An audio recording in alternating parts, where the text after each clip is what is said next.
Good morning, and from prehistoric to present, my name is Ethan. Welcome to CreatureGuide Live Daily News. Remember to like, comment, and if you love animals, share this show with everyone you know. Now let's dive into the animal news of the day, starting with an article published by the the Times. New species of rain frog found that can't jump or hop. Briviceps batricoph- batricophyl- batricophylorum was found by accident by nature enthusiasts in South Africa's KwaZulu-Natal province. South African researchers have discovered a species of rain frog that has a unique call, an extremely short snout, and can't hop. It's been named Breviceps batricophylorum, which means frog-loving people in Latin. Oh, I don't mind it because it was found by frog enthusiasts, not scientists. Here's the thing, if you study frogs, you're a scientist. A group of nature lovers in KwaZulu-Natal province, when in search of Bilbo's rain frogs, named after Bilbo Baggins from J.R.R. Tolkien's The Hobbit. Oh. And in 2018, they found the new frog by accident. Here he is. Yep, this is a rain frog. Hmm. Wait, is this him?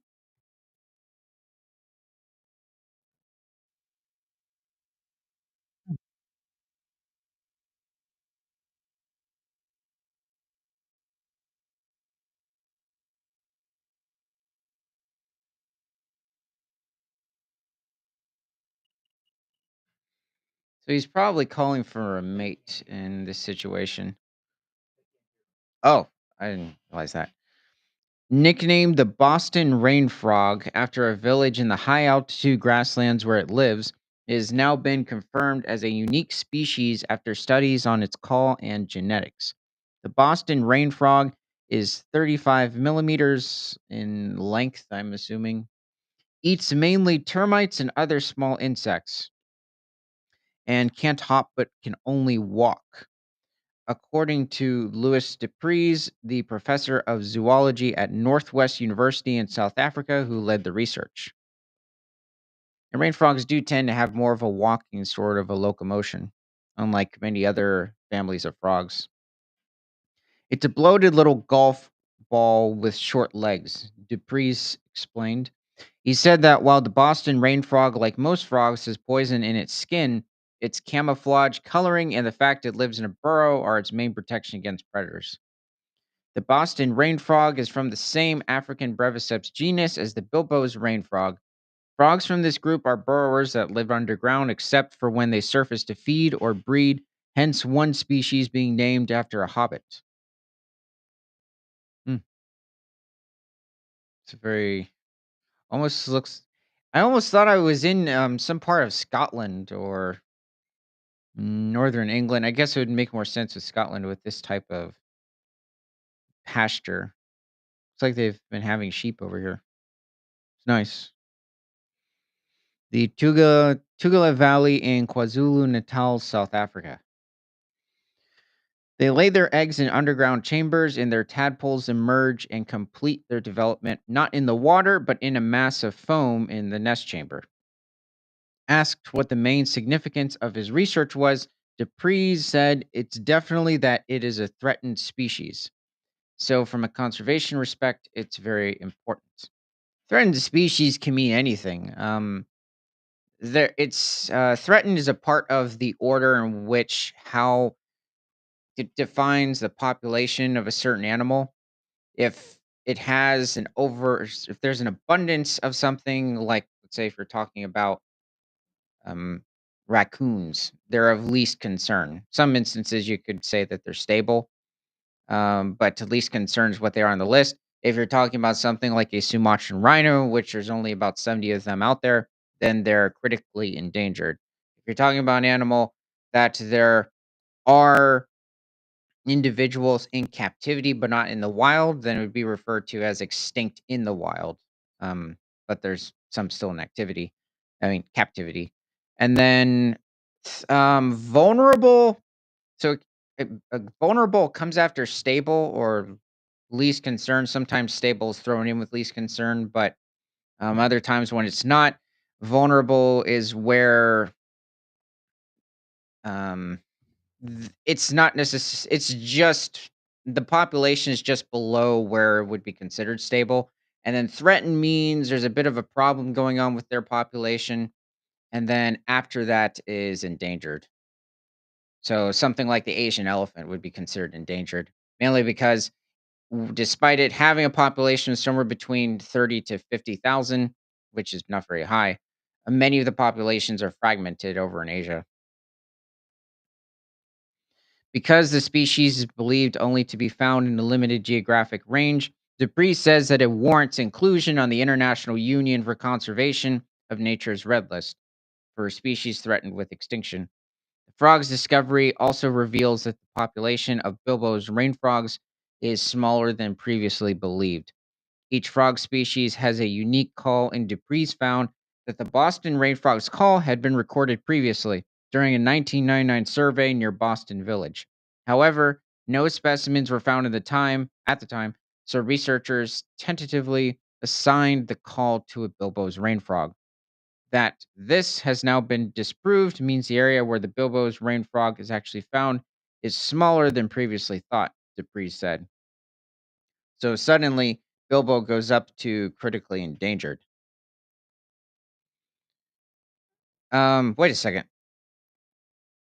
I'm kind of confused now because originally it said that this animal was threatened, so it's technically it's okay in population, but now it's saying that they're critically endangered. So I'm confused. We don't really know what the approximate number might be of these frogs. I mean, it can be hard to tell with certain species of amphibian, but it's not giving any estimate, not even like in a certain area where they found this animal, how many there were. Okay, is there anything else? No, that's it. Okay, well, let me know what you think about this rain frog species, and thank you for joining Creature Guide Live. Now let's dive into the next article, starting with or published by phys.org. Fossil discovery in India extends the timeline of early dinosaurs. These seem to be sauropodomorphs with some theropods. Looks closer to a Herrerasaurus. Life reconstruction of Meloraptor cutii with the uniosaurid sauropodomorph Hacalopalosaurus asymmetricus in the background.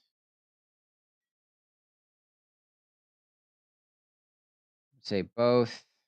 Oh, sun filters through dense stands of cycads and conifers of Gondwana, where a lithe bipedal predator slowly moves through the upper Triassic undergrowth, standing just over a meter tall and measuring about 2 meters from snout to tail. Maloraptor acutii navigates the terrain with calculated precision. Nearby, early sauropods graze in loose herds, towering only slightly over the small predator as it comes to a halt between concealing ferns, observant, watchful, waiting. The sudden motion of a small furry shrew-like creature scuttling between the roots of ginkgos triggers the raptor's strong hind limbs to propel its slender frame forward as head, jaws, and teeth snap into action just in time for a quick snack or the narrowest of escapes. Despite it having the ending of its name with raptor, this animal existed far before the first dromaeosaurs would pop up in the early Cretaceous period. These are another member of the theropod dinosaur lineage. In a multinational collaboration led by the Museo Argentino de Ciencias Naturales in Buenos Aires, researchers have identified a new Herrerasaurid dinosaur species, Maloraptor cutii, from the Upper Malarai Formation, south central India. Oh, okay. Some of the earliest known dinosaurs are documented in the Upper Triassic, Lower Jurassic formations of the Pranhita Godavari Valley in India. The Upper Malarai Formation preserves an early Middle Norian dinosaur assemblage, primarily composed of sauropodomorph dinosaurs. A preliminary report of Herrerasaurian specimen suggested that this region of Gondwana might have been more taxonomically diverse than previously recognized.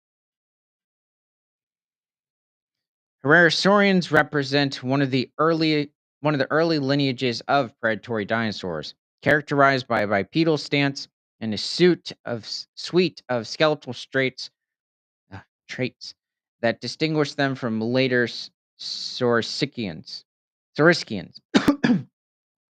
Initially restricted to South America, Herrerasaurian discoveries were later reported from other regions, including North America and potentially India, based on fragmentary remains. So, both the sauropodomorph in the background and then the Herrerasaurian predators are descendants or they're part of the lineage of Saurischians.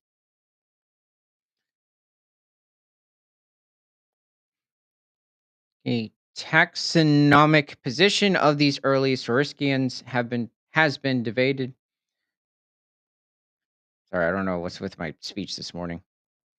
With some analysis placing them as basal theropods, early predatory dinosaurs that exhibited traits later seen in formidable hunters, such as early Jurassic Dilophosaurus.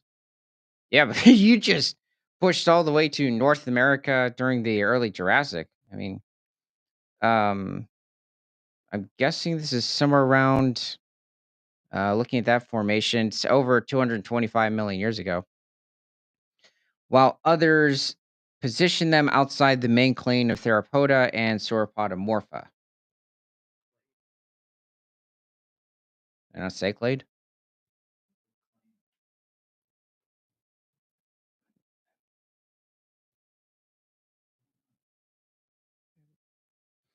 In the study, a new Herrerasaurian dinosaur from the Upper Triassic, Upper Malarai Formation of south central India, published in Royal Society Open Science, researchers conducted anatomical comparisons and quantitative phylogenetic analysis to assess the taxonomic position and evolutionary relationships of the newly identified specimen, Maloraptor cutii. Okay, so here we're seeing different formations with different species of Saurischian predatory dinosaurs. So here it's showing a Tewa, Chindosaurus, Casiosaurus, Diminosaurus, and a Herrerasaur from the post quarry over in North America, and then a Poreba Herrerasaur from looks like some part of Eastern Europe, and then a Herrerasaurus and San Juanosaurus from South America. I'm guessing this is pointing to part of Chile, and then a Styracosaurus and Novo Noth Nothovorax from, I'm guessing, possibly part of southern Brazil, or maybe it's Paraguay or Uruguay. Then let's see, a pebbly Arcose Herrerasaur. Yeah, Herrerasaurs covered the Earth during the Triassic period. There are a variety of different genre. Um, Looks like possibly Mozambique where it was discovered, and then Maloraptor might be Madagascar in that region. It's the one with the star over here. Let's see, what's this bone of? Oh, okay. I'm guessing this is the Maloraptor specimen.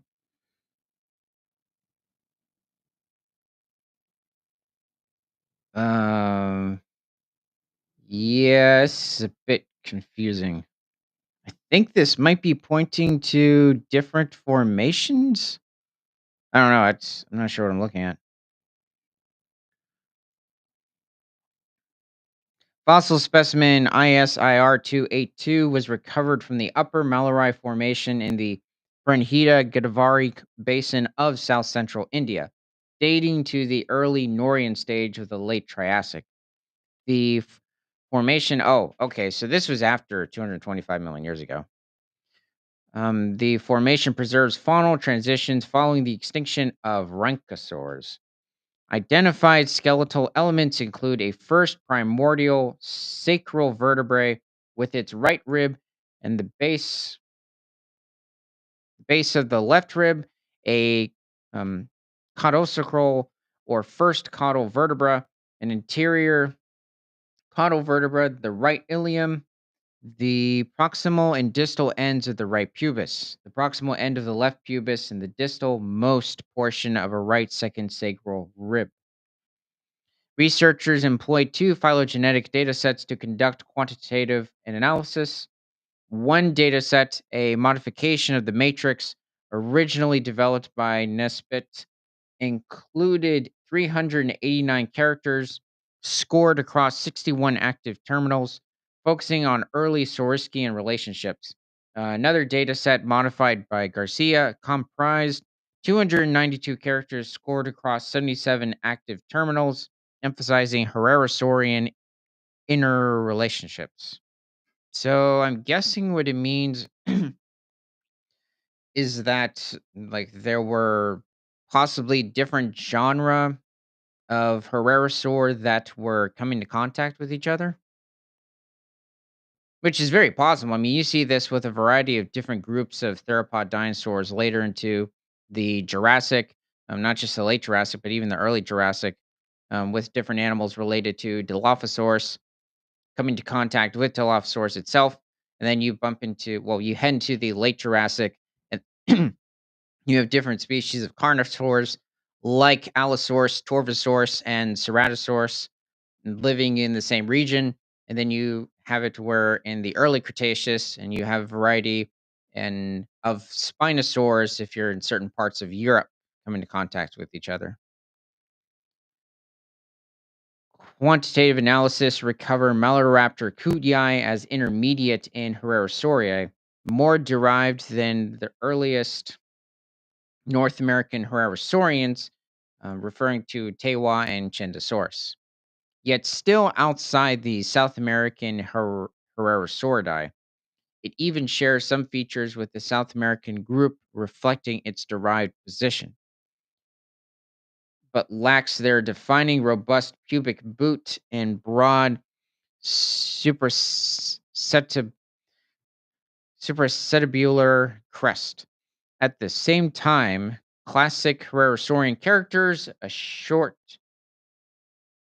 a lack um, postis-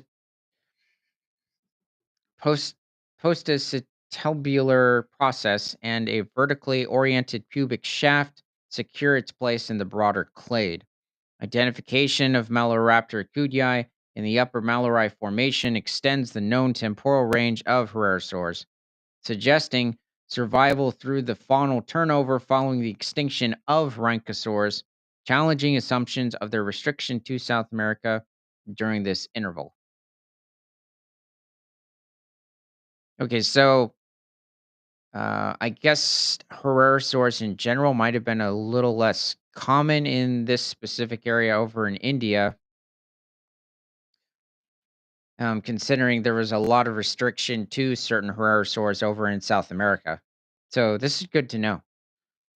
The genus name Mallory refers to the formation in which the specimen was collected. Raptor, derived from Greek, means thief, a suffix often applied to predatory dinosaurs. The species Kutyi commemorates the late T.S. Cuddy. Oh, was it Cutyai? Cuddy. Who discovered the holotype and co authored its preliminary description. Okay, well, this was nice to know about the Herrerasaurs. Yeah, much of their research comes from different ranges of, or different places of southern South America, especially over in different parts of Argentina, Chile, and countries a bit further northeast of Argentina, and well, as well as different parts of North America. but referring to the more famous Herrerasaurus genus itself. That comes from South America. And then, yeah, Maloraptor, the Herrerasaurs in general were very successful Triassic species, but unfortunately ended up going extinct towards the end of the Triassic around 201 million years ago. Okay, well, let me know what your thoughts are on these Herrerasaurs existing within India during the late Triassic in the comment section. And thank you for joining Creature Guide Live. Now let's go to the next article by Upworthy.com. Ecologists burst into tears seeing endangered gliders using boxes designed to save them. Okay. The third of the greater glider's remaining habitat was destroyed in the Australian wildfires. Oh, okay. Okay, now I understand why you got emotional. And researchers didn't know if their high tech box idea would work. Okay, so here we have one of the greater gliders. So it used to be thought that there was only a single species before 2020, but now there are three different species of glider in Australia, and these are a member of the possum family, which there are over 130 different species of possum, many of them existing within Australia. I believe Australia has somewhere between 70 to 80 different species of possum. And there's the southern greater glider, there's the central greater glider, and then I believe there's the northern greater glider. They're quite small. These animals don't reach much more than 3.5 pounds, referring to the males, and might have a home range of somewhere around 10 acres. And females, they have around like a 7-acre territory size. Now, they're actually the prey items of the uh, large owl within the region. And the large owls, they actually reach the same size as the or same weight as this possum. So they also reach, referring to the females of the owl, because many species of owl, the females are larger than the males. They reach around 3.5 pounds. And they won't just prey on these possums, they'll go after the ringtail possum, which is the closest relative to the greater glider possum. And they'll go after younger rock wallabies. They'll go after different juvenile koalas. So I just thought I'd mention their predators. Oh, well, I'll mention a little more further down. When a team of Australian researchers started checking the high-tech boxes they'd installed to help save endangered greater gliders, they weren't sure what they were going to find. The hope was that the tree-dwelling marsupials would use them for nesting, a replacement for the tree hollows they normally nest in, but no one knew whether or not the creatures would take to them. So when Dr. Keita Ashman, threatened species and climate adaptation ecologist at WWF, referring WWF refers to the World Wildlife Forum. I mean, Fund. Yeah, World Wildlife Fund. Um, some of their stuff, I think they've done a good job on, especially a lot of different conservation projects over in Southeast Asia. Other things they've lied on, especially the populations of certain animals like polar bears. Found a glider in the second box she checked. She was thrilled. I just burst into tears. I was so surprised and so happy, she told ABC News Australia. Greater gliders are nocturnal marsupials that live in old growth forests of eastern Australia. Yes, greater gliders are specifically restricted to the forests of extreme eastern Australia, specifically the eucalyptus forest. They also only feed on the different handful of different species of eucalyptus. I believe they're a little more specialized in just a few eucalyptus species compared to koalas, which feed on over 30 different species of eucalyptus. And greater gliders tend to also primarily focus on the younger leaves of the eucalyptus trees because they contain much more protein than compared to the older eucalyptus leaves. So, let's see. Greater gliders are nocturnal marsupials that live in old growth forests of eastern Australia. They have large ears, fluffy fur, long tails, and they can glide up to 100 meters at a time. Yeah, this is very similar to their other relatives of the possum lineage, such as the sugar gliders within eastern Australia. This species is only found in Australia. I grew up looking at greater gliders all throughout the Dandenong Ranges, so they have a really special place in my heart. Dr. Ashman told ANU.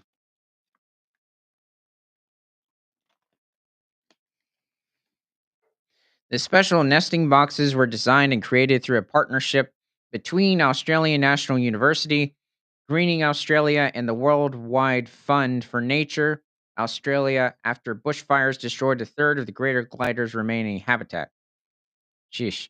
Now, wildfires do annually occur within Australia, and technically it is a natural phenomenon, but there are certain instances where the bushfires are a little exaggerated, and I tend to think sometimes these are purposely put out there. The tree hollows that greater gliders rely on to nest can take over 100 years to form, according to ANU. So it's not like they can just find some new trees to live in when their homes are destroyed. Nesting boxes that are commonly used for wildlife aren't a good fit for greater gliders, as the thin walls and lack of thermal protection can result in gliders overheating. Hmm. They didn't put out like heat resistant or just a type of box that would keep cool. I just think that's kind of odd. Heat stress gliders will slow their eating, which can be life threatening, according to ANU. The high tech boxes in this project are insulated and include a non toxic, heat reflective, fire resistant coating to keep gliders safe. Oh, okay. So the former nesting boxes were not designed for the elements, and now they've put in much better quality high tech boxes. So is this the box? Oh, yeah. There. That's the glider. There he is. Yeah. Oh.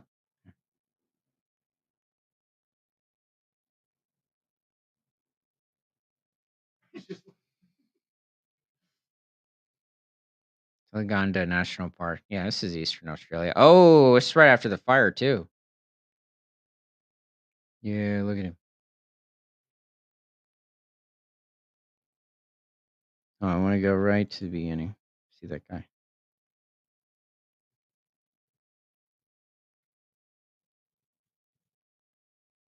No, no, no. Hold on. There. No. Oh, come on. Ah. Oh well. Sheesh. Well, I'm glad our mates are doing well. I've affectionately been calling this design the Goldilocks box because we hope it will keep greater gliders not too hot and not too cold. It's a very soothing, and will help to increase the species' resilience in a changing climate. Oh, Ashman said in July 2022. I really do think that these fires are purposely being put out there. Producing and installing high quality nest boxes is costly, added ANU research fellow Dr. Kara Youngatub. So, this project is very important because it will help us understand if expensive interventions like nest boxes are the best use of funding in our urgent mission to save greater gliders. Yeah, it's a big question as to how many of the um, three glider species there are. Numbers, it's a huge range. It could be anywhere between 50,000 of them to somewhere around half a million. But these fires are definitely having a negative impact, as well as the invasive feral predator species within the area. Producing and installing high quality next boxes. Oh, I already said that. It appears that their efforts are paying off. What we didn't know was whether these boxes worked and whether they have an impact on the glider population, Dr. Yangatop told ABC News Australia. Much to our delight, within a few months of them going up, they are already being used by gliders. Yeah, I would expect that. So we know the individuals themselves like them and use them. According to Youngatop, greater gliders are the largest gliding marsupial at risk of extinction. More than 200 nesting boxes have been installed in Victoria's East Gippsland and in Telegonda National Park in New South Wales. Youngatop told ABC News Australia that this project will help researchers learn more about how many of the species are left in the wild. Yeah, they look pretty happy in those boxes. They're just like, hey, g'day. And the quiet nocturnal marsupial faces threats from, yeah, definitely deforestation is a major threat. In addition to the wildfires that ravaged Australia in 2020, their population has fallen by 80% in the past 20 years, and the species reached endangered status in July of 2022. Huh. Um, 80%. I wonder if there's a bit of an exaggeration here. I've caught this with certain species of animals where, yes, their population is decreasing, but it didn't fall by this much. Now, I'm talking about the species as a whole. There have been instances where there have been certain populations of animals, especially certain elephants over in Africa, and due to poaching, yes, within it wasn't even 20 years, like within 5 to 10 years, their population in a certain region of a country fell by this much, by around 80%. So, but I'm not sure about these glider possums. They're a treasure for this country, Dr. Youngatop told ANU, and I think the more people know about them, the more that they will fall in love with them and want to protect them too. Yeah, you need to show more videos like what we saw with our mates in their houses. So I don't know. You just look up a picture of these gliders and you still love them. Okay. Well, let me know what your thoughts are on let me know what your thoughts are on the gliders in the comments, and thank you for joining Creature Guide Live. Now, let's dive into the next article by Daily Galaxy. Protein found in a 70 million year old dinosaur fossil defies fossilization rules, rewriting paleontology forever. A remarkable discovery challenges everything we knew about fossilization. Collagen has been found in a 70 million-year-old dinosaur fossil, sparking new questions about ancient preservation. This is not the fossil. Yeah, this is completely made up. Just by the look of the arm. That's what you'd find on one of those early 2000s, like dig a T-Rex skeleton out of that fake sediment. Yeah, it looks like they put a toy and just copy and pasted it in some dirt.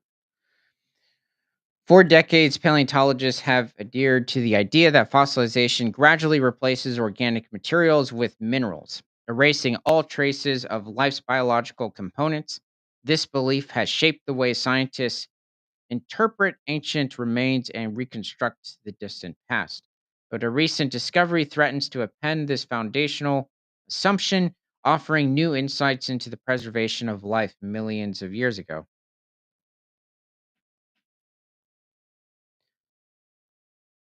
In an unprecedented finding, researchers uncovered collagen, a protein that plays a crucial role in the structure of connective tissue, in a 70 million year old Edmontosaurus fossil. The fossil, a part of the Hell Creek Formation in South Dakota, is part of a large herbivorous dinosaur species from the late Cretaceous period. The study, published in Analytical Chemistry led by the University of Liverpool, marked a significant breakthrough in the field of paleontology. For years, scientists believed that fossilization destroyed all organic molecules, leaving only mineralized remnants behind. The team used advanced spectrometry techniques to analyze the well preserved sacrum of the Edmontosaurus. By the way, do we know where this Edmontosaurus was found? Oh, okay. Oh, the Hell Creek Formation. I guess it's an older group of the Hell Creek Formation. So this is where animals such as Triceratops, Tyrannosaurus Rex have been discovered, but T. Rex hasn't evolved yet. And this is around 70 million years ago. There were different species of Edmontosaurus, such as Regalis. This is slightly before Annectens showed up, and even animals like Titan. But okay, so this is about 4 million years before the dinosaurs went extinct. Okay, so the team used advanced spectrometry techniques to analyze the wall preserved sacrum of the Edmontosaurus, revealing not only amino acids, but the full collagen protein in the bone. There have been other hadrosaurs that have been discovered, like what occurred with a Brachiolephosaurus back in the early 2000s, where there were the preserved remains of different bits of plant material inside of its stomach, as well as a bit of an outline of how the organs would have aligned inside of its body. This discovery is the first of its kind, contradicting the widely held assumption that proteins like collagen degrade too quickly to survive in fossils. I thought we had found certain other specimens with preserved proteins. This might not be the first. Okay, so this is part of the. Okay, so this is the in Montessori sacrum from Harding County, South Dakota, specifically from the an upper layer of the Hell Creek Formation. The detection of collagen is such an ancient fossil in such an ancient fossil raises profound questions about how organic materials might survive the ravages of time. While it is well established that fossilization involves the gradual replacement of organic molecules with minerals, this new evidence suggests that some molecules may persist longer than previously thought. The research team, headed by Professor Steve Taylor from the University of Liverpool's Department of Electrical and Electronic Engineering, argues that the findings challenging the prevailing understanding of fossil preservation. This research demonstrates beyond a doubt that organic biomolecules like collagen seem to persist in certain fossils, Professor Taylor said in a statement. The team's success in identifying these biomolecules in the fossilized remains of an Edmontosaurus suggests that there may be conditions under which organic material can survive for millions of years. Well, I mean, this is anyway good to know that we're finding more biomolecules like collagen in these remains, especially these preserved hadrosaurs. For some reason, hadrosaurs tend to be one of those um, members of the herbivorous dinosaurs that preserve certain plant material and a variety of things inside of their mummies. To research this conclusion, researchers employed cutting edge technology, including mass spectrometry and other high resolution imaging techniques. These methods allowed the team to pinpoint specific proteins and amino acids within the fossil's bone structure, providing conclusive evidence that organic molecules can indeed survive fossilization under certain circumstances. The fossil in question was extracted from the Hell Creek Formation, a well known site in the United States famed for its rich deposits of Cretaceous fossils, including those of dinosaurs like the Edmontosaurus. Yeah, there have been different species of crocodilomorphs like Thoracosaurus that have been discovered here, small marsupials from the late Cretaceous like Didelphodon. Now, I am talking slightly later into the Cretaceous period, so around 68 million years ago. And there have also been a variety of other different species of hadrosaur, even pterosaurs like Quetzalcoatlus, and smaller species of dromaeosaur within the region. I believe certain troodontids, and the Hell Creek Formation is probably the most famous fossil formation on Earth. Which you can also find different parts of it, even within the state of Montana and Wyoming as well. This approach represents a significant advancement over traditional paleontological techniques, which often rely on visual examination and basic chemical analysis. By pushing the limits of scientific technology, researchers can now peer into the molecular structures of ancient remains in ways that were once thought impossible. Ooh, okay, here we go. Is this where I'm guessing this is where the collagen was discovered? In Montessori sections imaged using high resolution digital microscopy. Scopy. Not sure what we're supposed to be looking at. Yeah, it doesn't really say anything else. I'm guessing that this is where they discovered the collagen. This discovery could have profound implications for how scientists study ancient species and their evolution. By detecting organic proteins such as collagen, paleontologists can gain a deeper understanding of the biology and physiology of dinosaurs and other long extinct creatures.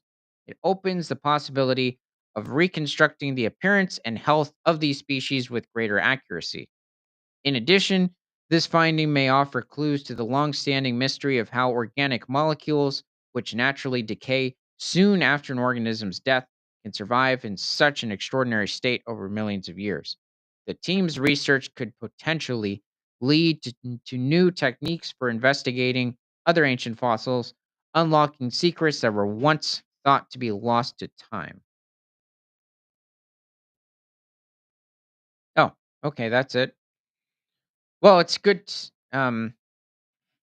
really good to know that we're finding even more hadrosaurs with preserved gut remains inside of their preserved specimens, and especially this coming from the Hell Creek Formation, considering that the animal, the Brachiolephosaurus that I was talking about, came from another formation over in Montana, and also Brachiolephosaurus was somewhere around 74 million years old. So that occurred about 4 million years before this specific Edmontosaurus. The word Montosaurus that coexisted with Brachiolephosaurus, but it's just a different genus of hadrosaurid. Okay, well, let me know what your thoughts are on the Edmontosaurus collagen in the comments, and thank you for joining Creature Guide Live. Now let's dive into the next article, hosted by Mungabe. Oh, new brown bear stronghold in Nepal redraws species range map. Well, this is interesting considering Nepal's not really known for brown bears. If you go north of the region, like Tibetan Plateau of China, there's somewhere around 5 to 6,000 brown bears in that region, also known as the Tibetan blue bear. And then um, once you head west, they're no, yep, west, they're much rarer. Population of brown bears has been discovered in western Nepal, extending the species' known geographical region range and suggesting a potential contact zone between the Himalayan and Tibetan brown bear subspecies. Researchers from the Himalayan Wolves Project discovered the bears during camera trap studies in the Limai Valley, which is rich in biodiversity but has seen limited ecological research compared to other regions of Nepal. Nepal in general doesn't have a whole lot of, okay, I guess it depends on what species you're talking about. So, yeah, this is true. Certain regions of Nepal, but you could say this as you venture into more of Southeast Asia, there isn't a lot of research, especially the populations of different larger species of mammals, reptiles is unknown. Asiatic black bears within Southeast Asia, it's really hard to get a number out there of how many there could be. Now, there is somewhere around 12,000 Asiatic black bears within captivity in Southeast Asia, but there could be somewhere between only 8 to 10,000 in the wild. You don't find brown bears, though, in Southeast Asia. It's just not the right habitat. It's too warm and tropical of a climate. The bear exhibits physical traits associated with the Tibetan subspecies, but genetic analysis is necessary to confirm their subspecies classification and determine if they're hybrids. I'm guessing what they mean is these are possibly brown bears that are a mixture of the ones coming in from Western countries. Well, not Europe. What I meant by that was the countries of Pakistan, possibly northern India, Tajikistan, Afghanistan, and Kyrgyzstan. There aren't many in those regions, though. Each one of those countries might host a few hundred bears, with not sure if it's either Kyrgyzstan or Tajikistan. I think it's Kyrgyzstan made it. No, no, no. Afghanistan made it out like no, their population is stable. We have no idea of what the population of brown bears in Afghanistan is. And the same goes for snow leopards within the region, which you can also find in smaller numbers in different parts of Kyrgyzstan, Pakistan, Tajikistan, and even the leopards, not the snow leopard, but um, the another subspecies of leopard that you see in Africa. I'd say most animals in general from Afghanistan. Research indicates that habitat for brown bears in Nepal may shrink significantly due to, come on, climate change, with predictions showing up to 82% habitat loss by. Okay, this is. I have no evidence for this. This is completely made up. Now, habitat loss, yeah, I agree, but that's just due to people coming in and tearing up everything. Researchers have discovered brown bears in a part of Nepal not previously known to host the species, prompting a call to protect this area as a bear stronghold. The finding, based on camera trap images, also expands the known range of the brown bear versus Arctos in Asia. It could also mark out the Limai Valley in northwestern Nepal as a contact zone between two subspecies of this apex predator, the researchers write in a newly published study. The bears weren't the species we primarily set up the camera traps for. Study lead author Naresh Kusai from the Himalayan Wolves Project told Mongabay. As part of their research, Kusai and his project team have since 2021 run a network of 61 camera traps across an area in the Limai Valley that's half the size of London. Hmm. Since then, they've recorded images of species never before confirmed outside Nepal's protected areas, such as the steppe polecat. Oh, I believe the polecat, it's not necessarily a cat. I think it's a member of the civet or genet lineage of mustelid. So a distant relative of mongoose or Ricky Ticky.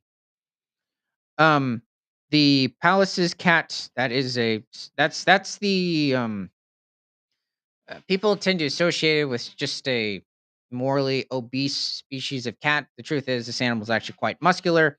It just has a very dense area of fur. And the Eurasian lynx. And yeah, the Pallas's cat tends to feed on different gerbils within the area, tends to stay within the more arid regions. But you can find the Pallas's cat much further north into different parts of Mongolia. And then the lynx, there's a variety of different subspecies. I believe it's a different subspecies within this area, but this is probably this would be the most southern extent of its range. So when was this picture taken? A brown bear image from a camera trap in Lamai Valley in western Nepal. So Kusai took this photo, but it doesn't say when it occurred. That's too bad. This time around, it's the brown bear, a species found throughout the northern hemisphere, but which is so vanishingly rare in Nepal, an estimated 20 individuals. I actually that was one country I didn't check on was Nepal. I'm actually shocked that there's at least 20 of them within the country. It's always northern India I was checking on. That is considered critically endangered here. Yes, that's critically endangered population. Yet Kusai's team managed to capture dozens of independent images of brown bears in their camera trapping surveys. Although we didn't estimate the size of the population in Limai Valley based on our study and other studies on brown bears, we can say that the number we currently have looks like an underestimate, Kusai said. They snapped a higher number of images in their 2022 to 2023 survey than in 2021, likely because of the season, he added. In 2021, we were there in the summer season. For the next year, we went there during spring, Kusai said, adding that brown bears are known to be more active in the spring when the snow hasn't completely melted yet and people don't frequent the rangelands. I think what he's trying to say is that they're more comfortable with the area at this time. Then they become much more alert. Maybe as certain herders come to different regions, sheep herders. I'm going to guess that. Hmm. He doesn't look too fat, so this could be spring. I'm guessing. So maybe it's some point in um, May, possibly. I don't believe it's the fall. Anyway, okay, so here's the country of Nepal, and then here's India, and then this would be the Tibetan plateau of China. And yes, they are genetically distinct, referring to the subspecies, but they are the same species. Certain ones can actually be much more closely related to brown bear populations in different continents, as opposed to ones that are um, they're closely in contact with. Depending on the population, certain ones like this population over Nepal is closely related to the Tibetan brown bear population and the brown bear populations over in the nearby Middle Eastern countries. Brown bears within this region don't usually exceed somewhere around 450 pounds. Compared to even if you go over to mainland Russia in different areas, and they can reach over 800 pounds. And then once you get to the Kamchatka Peninsula, and you can have individuals weighing over 1,400 pounds. But those are the coastal brown bears in those regions. Now you go over to the Japanese brown bears, despite them having access to salmon, they are not very large. And Japanese brown bears, they're around the 650-pound range, which is interesting despite their access to fish. Um, okay, so many of the camera trap areas over here. And then here's one location. Is that maybe where they caught a bear? Known brown bear range occurring to. Okay, so they're inhabiting the eastern range of Nepal, I'm guessing. So, yep, over in these little margins of more of northeastern Nepal. But it's just a handful of individuals. So it's good to hear that there are brown bears over in Nepal. The researchers say the finding is significant as it comes from a region situated between the known ranges of two brown bear subspecies. Himalayan brown bear found farther west. Oh, yes, specifically Isabelinus. So, yes, even subspecies are given their own Latin name, Greek sometimes. Found farther west in India and Pakistan, and the Tibetan brown bear, Ursus arctos pruinosus, found further north and east up to Tibet. This suggests that the area may be a contact zone between the two subspecies, Kusai said. The researchers write in their study that the discovery points to the significance of Limai Valley as a stronghold for brown bears in Nepal and underscores the importance of formerly protecting the currently unprotected wildlife habitats in Limai Valley. They add that the photographed bears appeared to have the physical characteristics of the Tibetan brown bear, including a white collar, also described by some researchers as a yellow scarf around its neck and black ears. But a genetic analysis would be needed to confirm which subspecies they belong to, or whether they're a hybrid of the Tibetan and Himalayan subspecies, if indeed the contact zone hypothesis is correct. So, where the two subspecies collide. So, the Himalayan subspecies does refer to those Middle Eastern countries. Oh, okay. So, here's a camera trap with. Oh, okay, there's a few pictures. Oh, I think there's 3. That's nice to see. In Mustang, Nepal. Hmm, seems healthy. Rehan Paudel, co-author of, of a recent study on potential bear habitats under changing climate in Nepal, agreed on the need for more research into that hypothesis. Another interesting aspect to investigate is whether there are any barriers in the Limai Valley and its surroundings that could have isolated brown bear populations to the east and west Himalayan. Oh, to the east, okay, Tibet and west Himalayas of the valley, leading to the development of two separate subspecies, he added. While Kusai and his team posit their finding po- posit that their finding expands the known range of brown bears in Nepal, research by Podell and his team suggests that in a warming world, uh, uh, it's really just bad habitat management that's the problem. Our study further shows that the importance of saving the brown bears in Limai, Hoddle said, echoing Kusai's team's call to protect the area. If we manage to do so, we could potentially be saving both the Himalayan and the Tibetan brown bears. The presence of brown bears in Nepal is as mythical as the beliefs surrounding them. Until recently, the Tibetan subspecies had never been recorded in the country. Yet again, it was a camera trap survey that confirmed their presence in 2022. Oh, oh, okay. So there weren't any in Nepal. Well, at least that they didn't know of until recently due to the camera traps. Bears have also been pegged as the possible origin for the enduring Yeti myth. Their presence in the Limai Valley adds to the wealth of wildlife still being uncovered in the area. The valley is located in the Trans Himalayan region, only a small portion of which lies in Nepal, a country largely situated south of the Himalayas. Research into the flora and fauna of Nepal's Trans Himalayan region, home to iconic species such as snow leopards and wild yaks, has.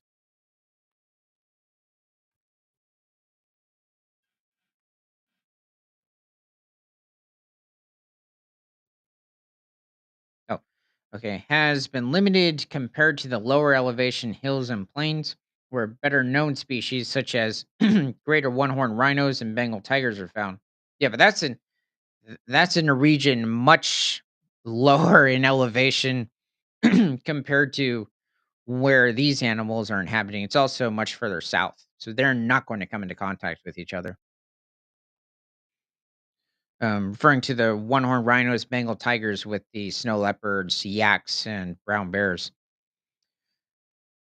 Well, this is really good to know that we have at least a small population of brown bears over in Nepal. And so it looks like they're coming in from Tibet for the most part, but possibly the Himalayan brown bear subspecies as well, from even possibly different parts of northern India. Well, let me know what your thoughts are on these brown bears in Nepal in the comments. And thank you for joining Creature Guide Live. Now let's get into the next article by PBS.org. Dinosaur highway dating back 166 million years discovered in England. So this is mid Jurassic. A worker digging up clay in a southern England limestone quarry noticed unusual bumps that led to the discovery of a dinosaur highway and nearly 200 tracks that date back 166 million years, researchers said Thursday. The extraordinary find, made after a team of more than 100 people excavated the Dewars Farm Quarry in Oxfordshire in June, expands upon previous paleontology work in the area and offers greater insights into the Middle Jurassic period, researchers at the universities of Oxford and Birmingham said.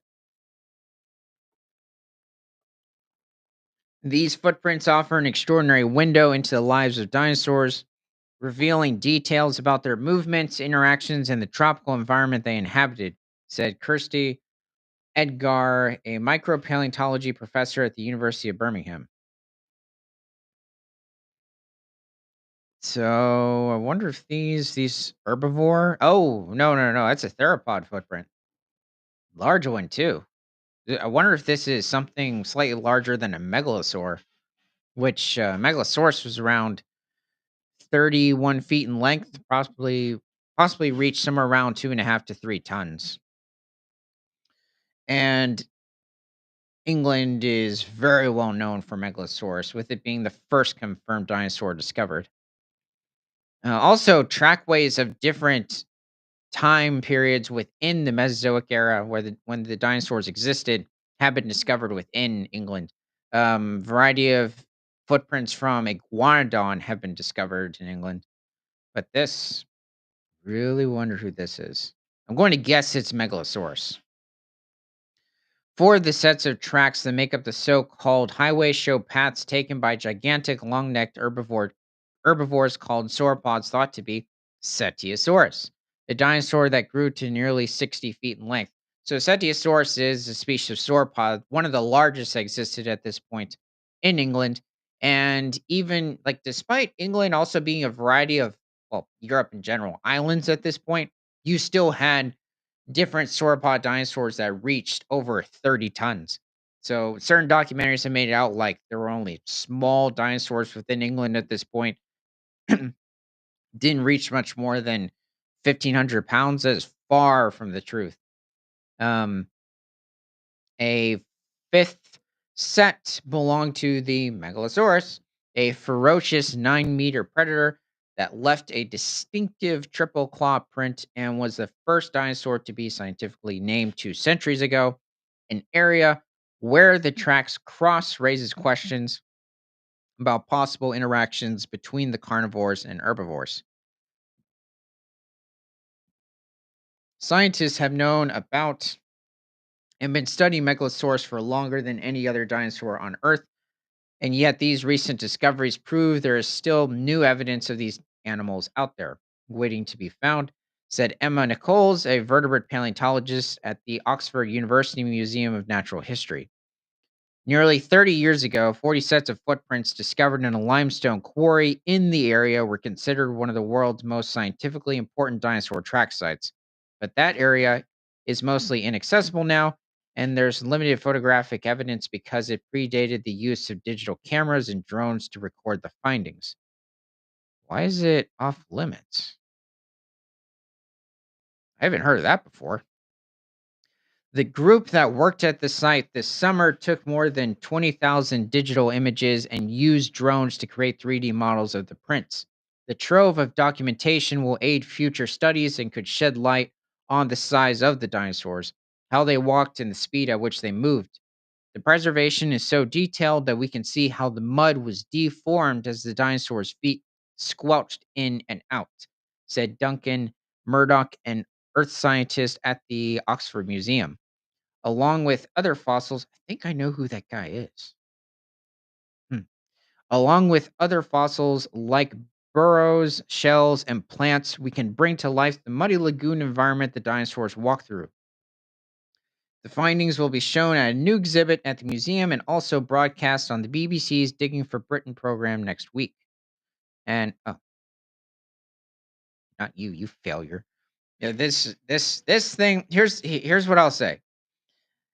They reused scenes continuously, so I thought I was okay. Well, with Walking with Dinosaurs too. Also, in terms of the behavior with these animals, they constantly made it out like predators weren't able to um, kill herbivores.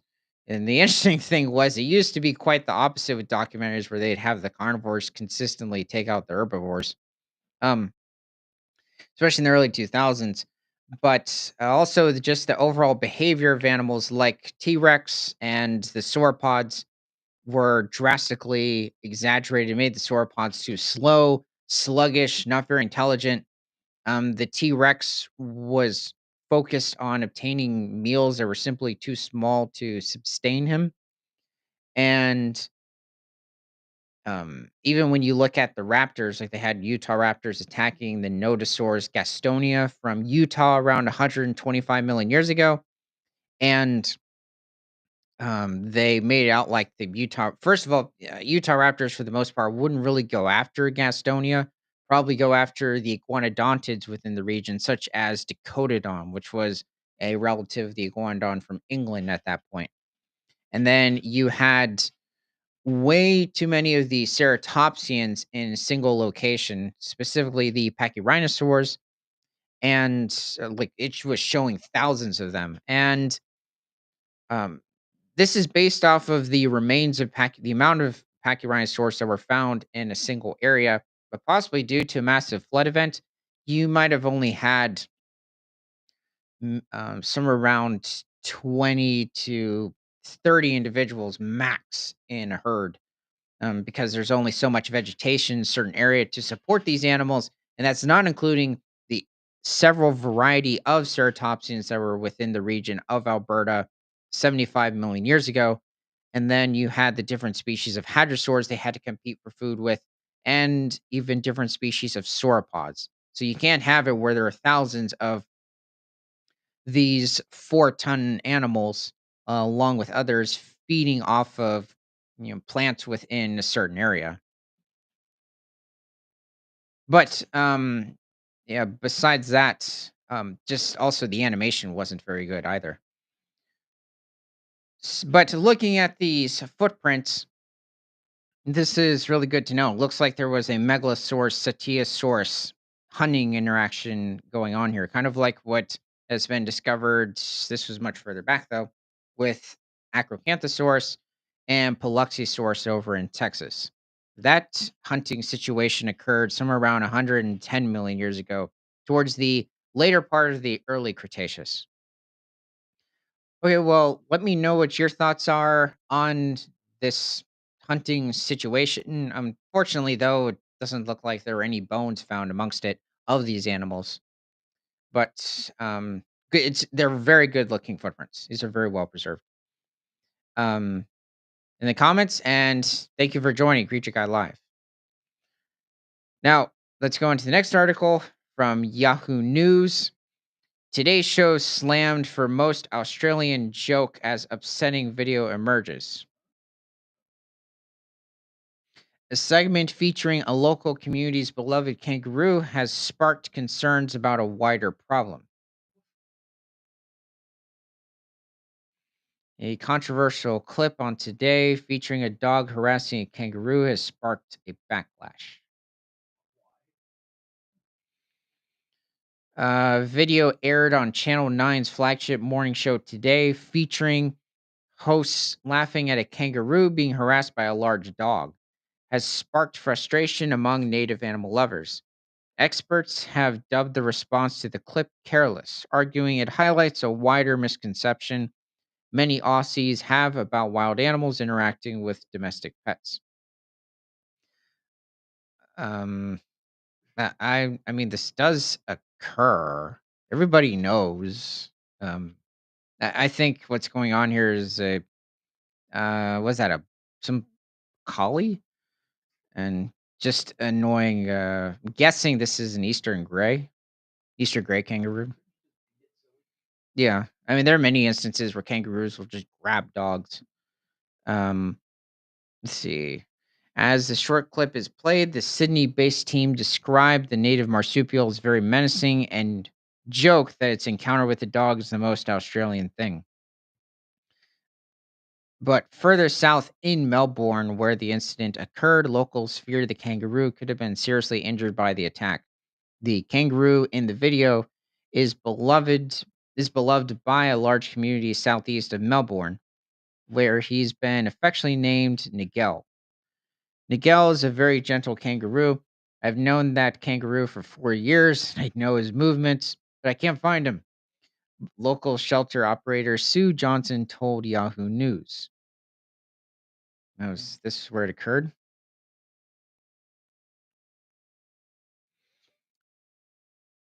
Yeah, Eastern grays can reach a little more than 150 pounds, and in height, they're not much shorter than the red kangaroos. I mean, they can reach somewhere around 6'7".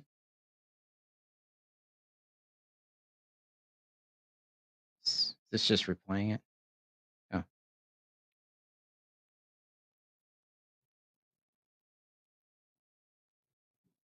okay, but here, let's keep going with the story. Despite ongoing searches, Nigel hasn't been seen since the incident occurred a week ago, sparking concern around the southeast suburb of Rowville. And some residents are upset at the tone of the morning TV segment on Monday. I got to be honest. I'd say the Today Show from Australia is one of the most, if not the most positive news network on earth. Um, like they tend to be quite laid back with like interviews with surfers and a variety of people. It was upsetting the way Today handled it when something like this happens. They think it's funny, but it's not on, Sue said. She has reviewed alternative footage of the incident and noticed tiny signs in the animal's behavior that indicate he could now be suffering from myopathy, a marsupial disease that it's induced by stress and causes a long, painful death. Huh. I wonder how she noticed that. In the other video, once the dog has gone, he stands up to turn around. His right leg is swiveling. Oh, yeah, I was noticing something odd with his locomotion. And shouldn't be doing that, she told Yahoo. Yeah, he's relying on his tail a lot. Now, you could say that's also a common characteristic with kangaroos, but it is interesting. So this happened on April 22nd of this year, 2025. During the segment, the Today team made it make it clear that they don't know what happened to the kangaroo or where it occurred, suggesting that it could be Canberra or Melbourne. After Today posted the clip to Instagram yesterday, it attracted hundreds of comments, with many animal lovers around Australia also taking umbrage with the tone of the video. Everyone forgets that poor Roo is simply trying to protect himself, one person wrote. This ain't funny. Another said, this is not cool at all. Another commented, yeah, I mean, I agree. What is this collie just doing out in the middle of the street, harassing the kangaroo? Um, Others question why the dog wasn't on a leash. This is absolutely stupid. Where's the owner of the dog? One person said. Meanwhile, some expressed concern for the dog's welfare, saying that ain't funny. That dog's lucky to be alive. Um, the thing is, like, great kangaroos are more than capable of taking out a collie. But, Eastern greys, they're not in danger. They are also restricted to, Eastern Australia. Their closest relative is the Western grey kangaroo, which is also much smaller. Western grey kangaroos don't usually exceed somewhere around 120 pounds and, like 5 feet in height. I think slightly taller, but not much. Um but despite their name, their most eastern range is actually conflicts with the eastern gray kangaroo species, but you can find them across southern Australia all the way to the western coast. Um, Whereas, yeah, eastern grays are mostly restricted to eastern Australia. So, oh, it's from another angle. Um, yeah, I'm trying to get a look at his foot. Exactly what's going on with his leg. Yeah, but usually, you know, yeah, usually at this point you would have it where the bosses, which that's what you call a male kangaroo, would have hopped away. Hmm. The was clearly aired without malice, and experts in kangaroo behavior believe it was simply careless. You didn't have to be an expert; you could just be a regular person. Um, they wait a second, hold on. Referring to the kangaroo's behavior, I wouldn't call that careless. I mean, he seems a bit confused and overwhelmed because you have to remember he's got several cars coming back and forth, so that's causing even more stress, let alone the dog itself. Okay, never mind. These people aren't experts in behavior in general. They argue the television show's response to the clip indicates a wider issue of Australians misunderstanding how damaging the harassment of kangaroos by dogs is. Some also don't realize that large kangaroos can kill dogs if they fear for their lives. Deakin University wildlife ecology expert Professor Ewan Ritchie described the video as distressing. The owner of the dog may not, um, y- yeah, I mean, it's, I'll definitely say that the collie was, um, definitely having a bunch of fun. Yeah, it was a bit stressful for the kangaroo itself, but There's nothing you can do if, you weren't in the middle of that situation. The and I don't understand why they're necessarily attacking the news because, um, t w th laughing at what's going on is probably one of the best things you can do. We don't know what happened to Nigel the kangaroo after that point. Is he still alive? They haven't mentioned that. Like, what's his condition? So, I mean, they're not really, they didn't say they hated Nigel, so the owner of the dog may not realize their dog is in serious risk of being harmed by the kangaroo. Large males are very powerful animals with long, sharp claws and powerful feet and are quite capable of killing a dog, he told Yahoo. Well, yeah, they fight off dingoes.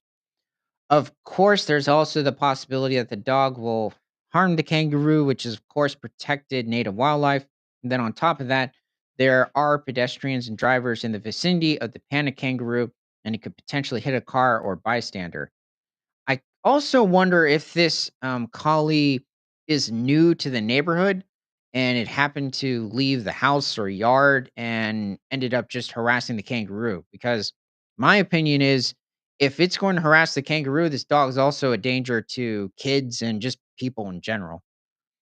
Really, the whole situation is quite worrying and problematic, and certainly nothing to make a joke about. I don't know, it's nice when today jokes. Um, Kangaroo expert and documentary maker Mick McIntyre said people in Rowville are lucky to have wildlife in their community, but more common sense is needed. If dogs aren't kept on leashes, kangaroos will be forced out as they see dogs as predators. Um, I think it's just a nutty collie. When you see a wild kangaroo, give it space. Do not harass it, he told Yahoo.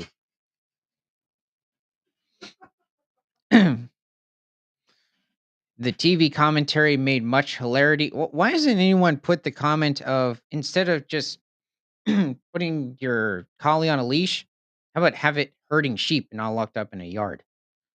The TV commentary made much hilarity, but imagine if that dog had been injured by the kangaroo. Their commentary could have changed very quickly, blaming the kangaroo. Uh, you don't know that. The kangaroo is our national icon and deserves our care and respect. Elisa Warmold, who founded the Victorian Kangaroo Association, said in 2025 Australians need to move away from laughing at animals being attacked. There comes to a point where you just need to laugh. This is presented as a um, titillating story, but really it is just desperately sad. Oh, titillating. Not only has this magnificent kangaroo been displaced by suburbia, he's been living here for 4 years. He's completely comfortable. I mean, I understand. I mean, they feed on a variety of different species of grass, but I mean, there's no dingoes around. He's quite um he feels quite grateful for that. But another thing is that there have been hundreds of thousands of kangaroos, possibly more, that have been taking over suburbs across Australia. So this isn't a new thing. They're adaptable, much more adaptable than animals like koalas. He is fighting for his life against a dog, she told Yahoo. Victorian shelter operator Helen Round, how many people did you interview? Is also concerned about the long term welfare of the kangaroo. One bite is all it takes. The kangaroo could face a slow, agonizing death, she said.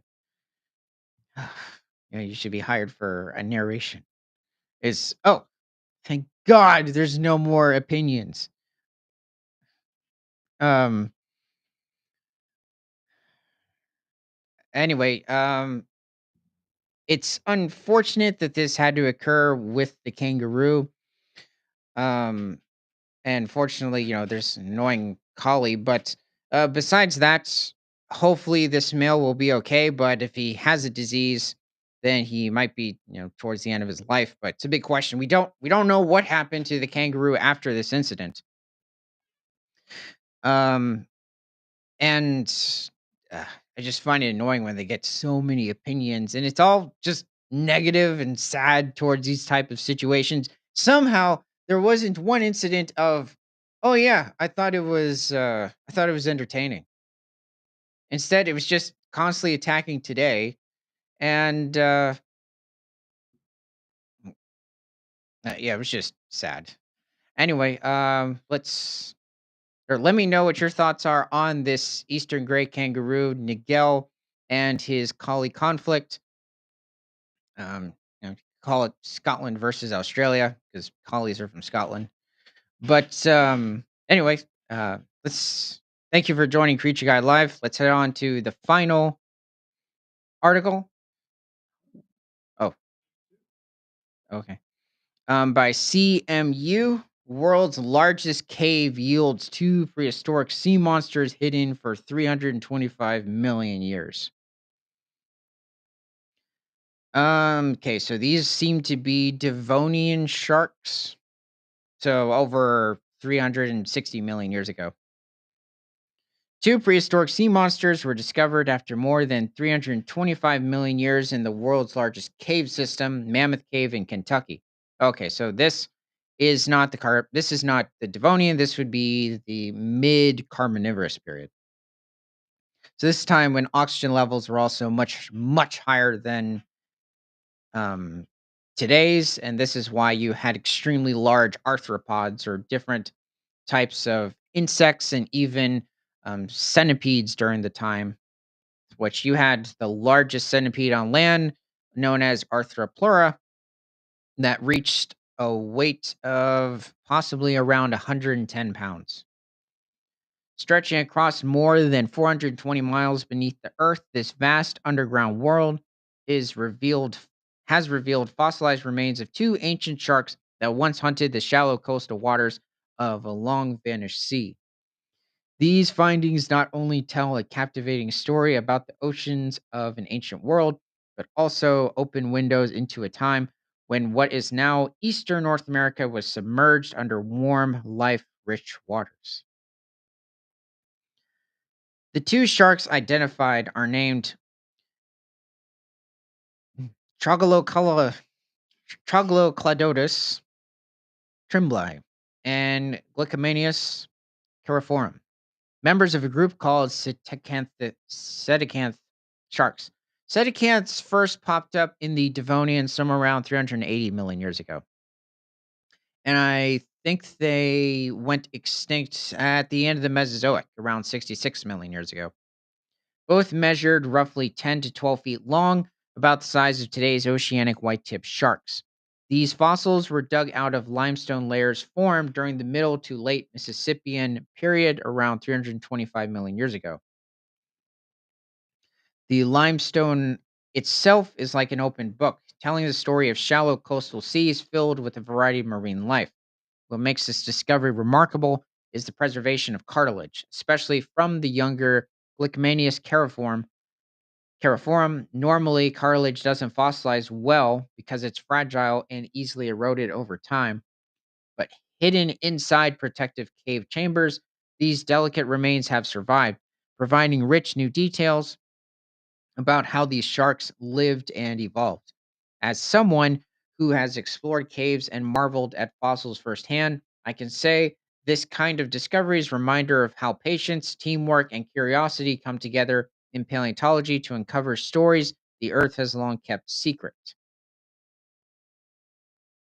Bringing these fossils to light required a whole community of dedicated explorers and scientists.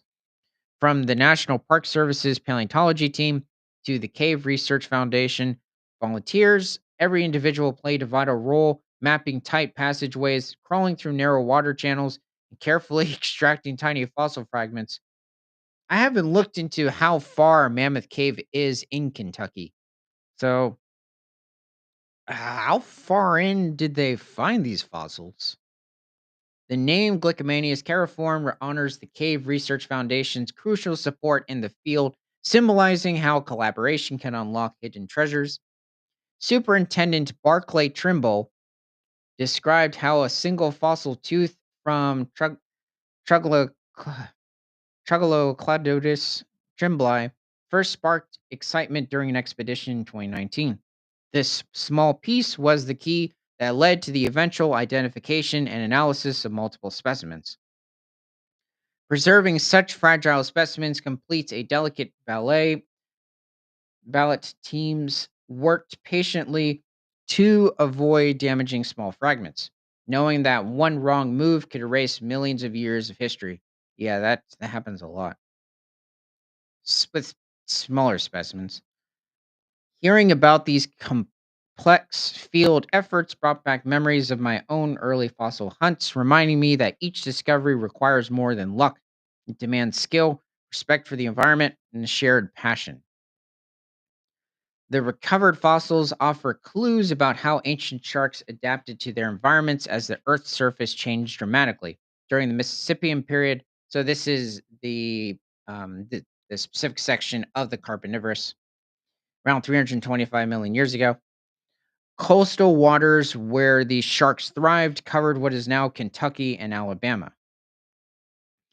Troglodytes tremblei had uniquely branched teeth, perfect for capturing prey, while Glycmanius cariforum likely used a strong bite to feed on smaller fish and squid-like creatures called arthropods.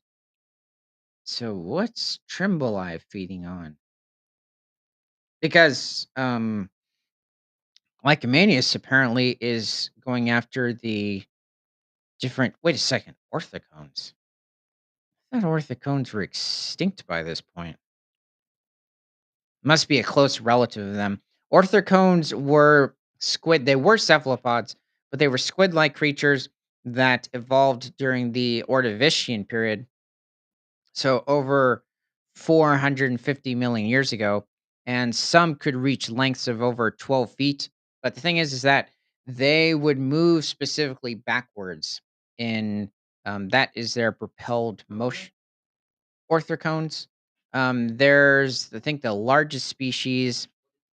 Oh, it's an early branch of cephalopods. So these are early distant relatives of the ammonites, but ammonites wouldn't evolve until the Devonian, somewhere around 375 million years ago. The orthocones are probably also feeding on a variety of other species of cephalopods and even smaller fish, depending on the species, mainly referring to the larger species. They also composed of a beak like the ammonites or even modern octopus, help crush the hard shells of their prey items. By studying these fossils through different rock layers, researchers see how rising and falling seas reshaped habitats over time. These dynamic environments influence the evolution of shark species, with populations shifting as land masses drifted together to form the supercontinent Pangaea.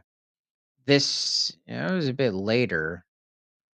This gradual merging of continents introduced new ecological challenges and opportunities, explaining why some shark groups diversified while others faded away. Reading about these changes made me reflect on how life is always adapting to a changing planet, and how tiny details in fossils can trace enormous shifts in history. The Mammoth Cave fossils also help scientists compare far flung fossil collections, building a clearer timeline of shark evolution.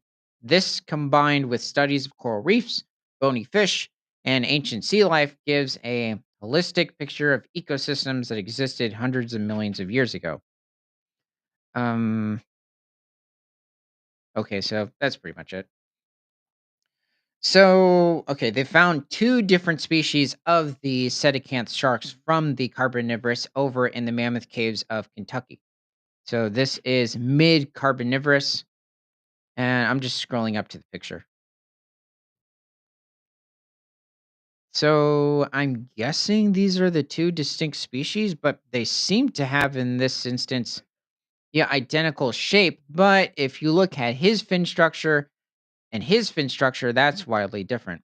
This animal seems to have more of a horizontal, sort of rectangular shaped fin. Um, I'd say, well, this animal, I can barely see his teeth. Yeah, I'd say he has a bit more of a blunt nose than this individual, but it's really hard to tell. Um, yeah, but his fin is more triangular. So, okay, well, there's some orthocones in the background. Okay, well, let me know what your thoughts are on the Cetacanth sharks. Also, it didn't give the size of them either. Like, bit of an insight into what they ate, which is nice, but it's like size, maybe a little more into this specific family. I wouldn't say Cetacanth is very specific. It's kind of like when you're talking about different species of ammonites. There's a variety of different subfamilies within Ammonidae, which is the large family, which all ammonites are part of itself. Which there have been over 200 different species have been discovered. Um, and thank you for joining Creature Guide Live. The final article, let's head on to it. Hosted by IFL Science. Watch friendly dolphins help lead a lost humpback whale into deeper waters. Whale, whale, whale. What do we have here? Okay, so what do we have? A humpback? Looks to be these aren't bottlenose dolphins. What is this animal? There have been several instances where dolphins and different species of whales will actually cooperate with each other to help or surround schools of fish. So both species have a chance at getting a meal. Even at luring other predators away, like certain sharks or even orcas in some instances. Animals can work cooperatively in groups all the time to impress females, catch prey, or even groom each other. Species working with another species outside their own is a lot more unusual. But this appeared to be what a local conservationist group in Western Australia recorded recently. Oh, okay. So this is one of the this is the Western Australian humpback. Oh, Australia's Dolphin Discovery Center in Bunbury recorded a lost humpback whale that had ended up in Koombana Bay in mid June. The team at the center decided to send up a drone to monitor the whale and also send a boat to get a closer look. After observing the animal from the air and vessel, it appeared to be in good health and was not entangled, which was quite a relief to see, the center wrote on Facebook. Mhm.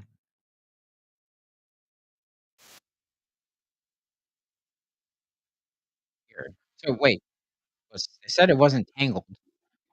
I'm just wondering why they would have been cooperating at this point. I'm guessing it was for catching a fish. It's interesting. It's upside down. Oh, I'm just analyzing what's going on in this situation.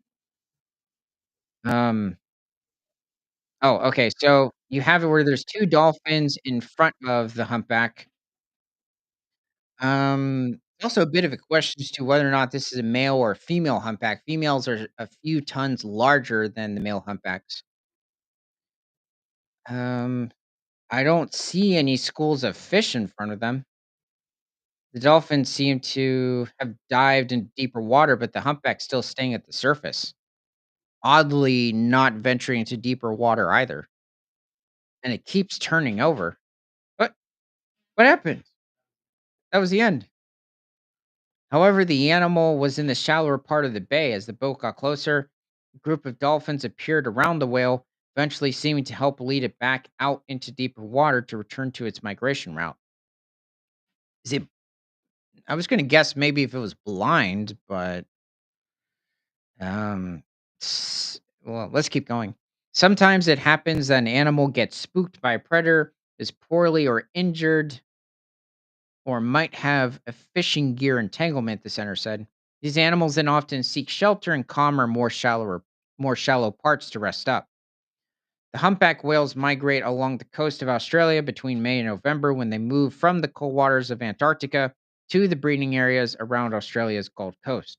This journey can take 3 months as the whales cover around 5,000 kilometers or 3,000 miles.